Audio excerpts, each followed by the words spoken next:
بسم اللہ الرحمن الرحیم۔ آج ہم آئینے کی مثال پہ بات کرتے ہیں۔ آئینے کی خاصیت یہ ہے کہ جب آپ اس کے سامنے کھڑے ہوتے ہیں تو اس صورت میں وہ آپ کے اگر کوئی نقص یا چہرے پر یا کہیں جسم پر کوئی داغ ہے تو جو اس کے سامنے جسم کا حصہ آ رہا ہوتا ہے وہ داغ پر دکھا رہا ہوتا ہے۔ ماتھے پہ ہے تو ماتھے پہ دکھائے گا۔ ایسا نہیں ہے کہ ماتھے پہ ہو اور وہ ناک پہ دکھا دے۔ پھر ایسا نہیں ہے کہ وہ داغ کالا ہو اور وہ ہرا دکھا دے۔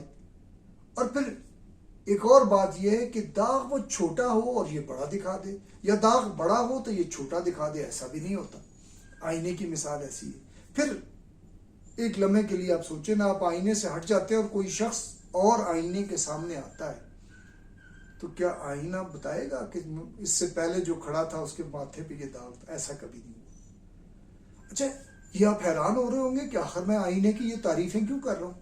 یہ بات سمجھنے کے لیے ہے کہ آئینے کی خوبی یہ ہے کہ وہ بعد میں آنے والے کو آپ کے چہرے کے نقص یا آپ کے جسم کے نقص نہیں بتاتا، بعد میں آنے والے کو آپ کے داغ نہیں دکھاتا، اور آپ کو بھی دھوکہ نہیں دیتا۔ داغ ماتھے پہ ہو تو ناک پہ نہیں دکھاتا، نہ اس کا رنگ اور حجم بڑھاتا ہے۔ یہ وہ بات ہے کہ جو اللہ کے نبی صلی اللہ علیہ وآلہ وسلم نے مجھے اور آپ کو ایک چھوٹی سی حدیث کے اندر سمجھا دی ہے کہ مومن کا آئینہ ہے۔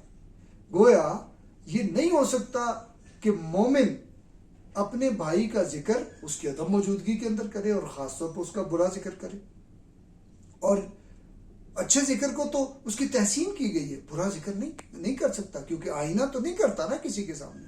پھر ایسا نہیں ہو سکتا کہ اس کا مسئلہ جھوٹ کا ہو اور بتا کچھ اور دے، غیبت کا مسئلہ بتا، ایسا نہیں ہوتا۔ پھر جرم چھوٹا ہو یا پرابلم چھوٹی ہو، پوائنٹ آف امپروومنٹ چھوٹا ہو اور بڑا کر کے بتا دے، یہ بھی نہیں ہو سکتا۔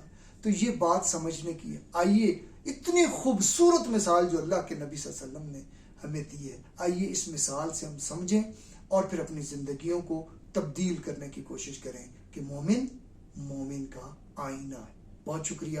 السلام علیکم۔